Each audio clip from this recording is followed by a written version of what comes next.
Hello! Welcome to English for Shared. Here, you learn English with a very interesting story. Don't forget to subscribe, like, and comment. Let's go! A family secret. Hello, my name is Sofia. I'm 28 years old. I'm married. My husband's name is Robert. We have a beautiful daughter, Samantha. She's 7 years old. We're a wonderful family. We've lived together for 10 years. I love my husband very much. We met at school. It was love at first sight. Shortly after, we got married and moved in together. Robert has always been a good husband. He helps me with the housework. He takes excellent care of Samantha. He walks our dog. He goes to church every week. I feel loved and protected by his side.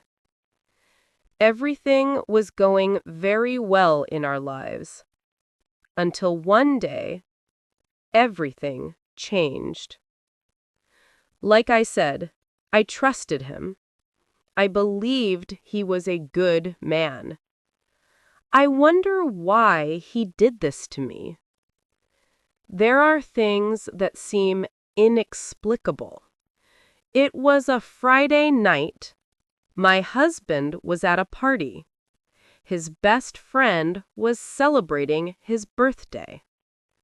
Robert said to me, "Honey, I'm going to be late. It's Patrick's birthday." I said, "Okay, I'll stay home." I was a little sick and wanted to rest. His ex-girlfriend was also there at the party. I didn't know that. He didn't tell me that detail. The next morning, Robert was quiet, sitting in the kitchen with a sad expression. I asked, "What happened?" He replied, "Sofia, I need to tell you something. It won't be easy, but I need to tell you." I was eager to know. "Then tell me," I said. Then, in a low voice and a tone of regret, he said, "I kissed my ex-girlfriend last night. I was drunk. She came close. I didn't stop her. It just happened. I couldn't believe it." I said, "What do you mean? It happened suddenly?" He said, "It was a mistake. It was just one time. Please forgive me." I wanted to go up to him and slap him. I was so angry. I cried. I screamed. I swore a lot. Robert listened quietly. I went over to him and angrily pulled his hair. He just held my hands and told me to stop. My heart broke. I felt so much pain inside. So I said, "Get out of this house now, immediately." I took his bag. I opened the door and said, "Go away. I never want to see you again." And he left. This house is mine. It was inherited from my grandfather. I already lived there before the marriage, so I had the right to ask him to leave. Our daughter wasn't home. She was at my parents' house. I was glad she hadn't seen our fight. After that, Robert texted me a lot. He called me a lot. He said, "I love you. I'm sorry. Please give me one more chance." But I didn't answer. Then his mother called me. She said, "Sophia, please don't be mad at my son. He's your husband. He loves you very much. All men make mistakes. My husband had a girlfriend too.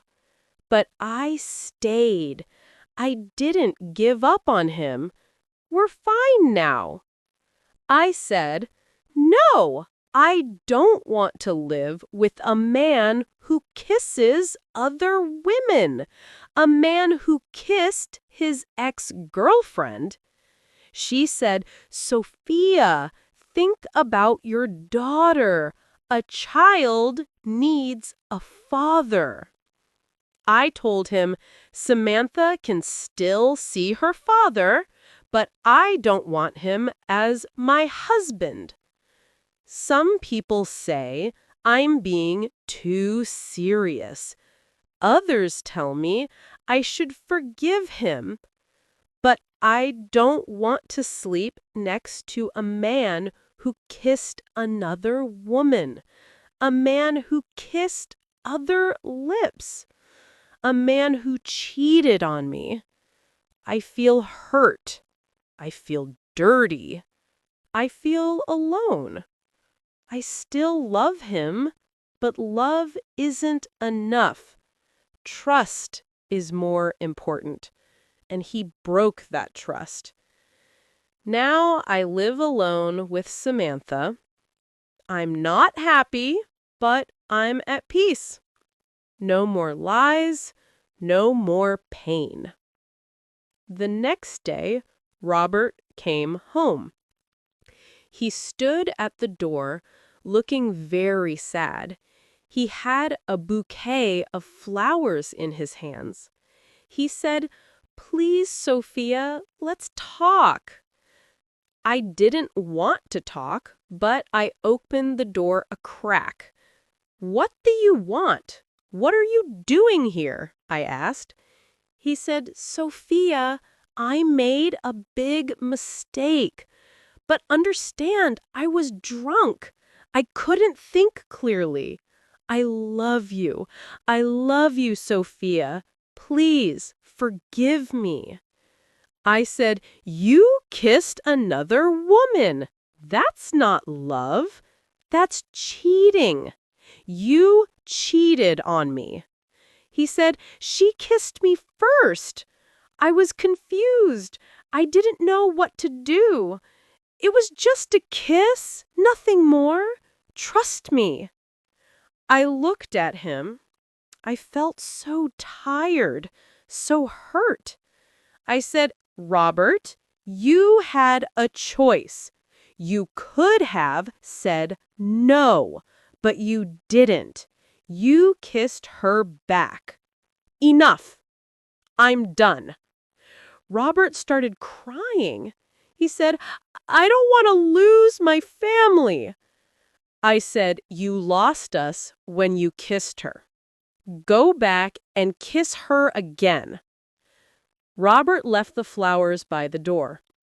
Then he left. That night, I couldn't sleep. I thought about everything.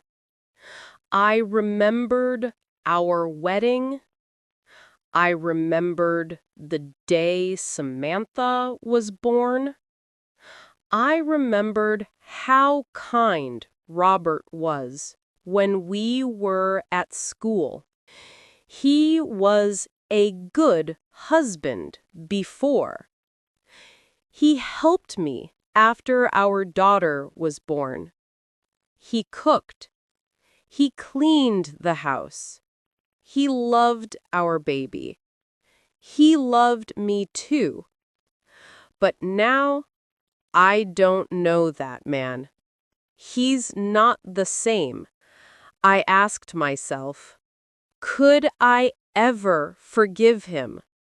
Could I ever forget that kiss? Could I ever trust him again? The answer was no. My heart still ached. My head was full of questions. I felt angry. I felt sad. I felt lonely. But deep down, I also felt strong. I felt proud of my decision. I knew I had done the right thing. A few days passed, and I still didn't answer Robert's calls. I needed time. I needed space. I needed peace. But he wouldn't stop. He texted me every day. Sophia, I miss you. Sophia, I'm sorry. Please let me come home. One day, he sent a long message. He wrote, I can't sleep. I can't eat. I love you and Samantha. I made a mistake, but I haven't stopped loving you. Please let me fix this. Please don't abandon me. I can't live without you. I read the message. My hands shook. My heart ached. I still loved him, but I couldn't forget what he did. That night, I cried again. I held Samantha's hand as she slept. I looked at her face. She was so peaceful, so innocent. I thought, what kind of example do I want to set for her? I want her to grow up strong. I want her to choose love with respect, not just love with pain. The next day, Robert arrived at the school gates. He waited to see Samantha. I didn't stop him. He was her father, after all. Despite everything, he hadn't changed with his daughter. She ran up to him. She smiled. She hugged him. He brought her a small gift, her favorite book. I watched them from afar. My eyes filled with tears. He's a good father, but that doesn't make him a good husband. After he took her out for ice cream, he came to me again. He said, Sophia, I'm not going to give up on you. I'm not going to give up on our life. I'll wait as long as it takes. I'll show you that I'm truly sorry. I said, Robert, it's too late. My heart is closed now. He said, but we were happy. Yes, I said, we were happy before the kiss, before the lie. He looked at the floor. He had no more words. I closed the door. That night, Samantha asked me, why doesn't Daddy live with us? I took a deep breath. Sometimes, I said, adults make mistakes. Sometimes love isn't enough. But we both love you, Samantha, and that will never change. She hugged me and said, "I love you too, Mommy." I kissed her head and said, "We'll both be fine here." And I hoped it was true. A year and a half after that night, when everything fell apart, life had found a new rhythm. Samantha and I were closer than ever. She was growing up happy, studious, and full of dreams. Our home was simple, but full of laughter and affection. I felt stronger, more confident, more in control of myself. But sometimes, late at night, I thought about Robert. He came every weekend to see Samantha. He never missed a visit. Robert never stopped being present for his daughter. He was always by her side, present at every important moment. And, over time, I realized he had changed too. He was no longer the man who once hurt me with a thoughtless gesture. He had become a more devoted father and someone willing to start over from scratch. One Sunday, Samantha turned 9. We had a small party at home with cake, balloons, and music. Robert was there, helping arrange the candles. When Samantha ran into the backyard with her friends, we were left alone in the kitchen. He looked at me, his eyes brimming with tears, and said softly, "Sofia, I know I don't deserve this, but I want to thank you for never taking me away from our daughter. You taught me the value of what's truly important." I looked at him, and for the first time in a long time, I felt no pain, only peace. I knew the past couldn't be erased, but I also knew that forgiveness was a gift, not just for him, but for myself. I took a deep breath and replied, "What's past is gone, Robert. But I believe now, after all this time, that you deserve a second chance for the man and father you were and continue to be, for everything we've built and can still build alongside our daughter." He cried profusely, held my hands, and said repeatedly, "Thank you, Sofia. Thank you." It wasn't a hasty restart, but a firm step toward the future. He simply waited. He knew how to bide his time.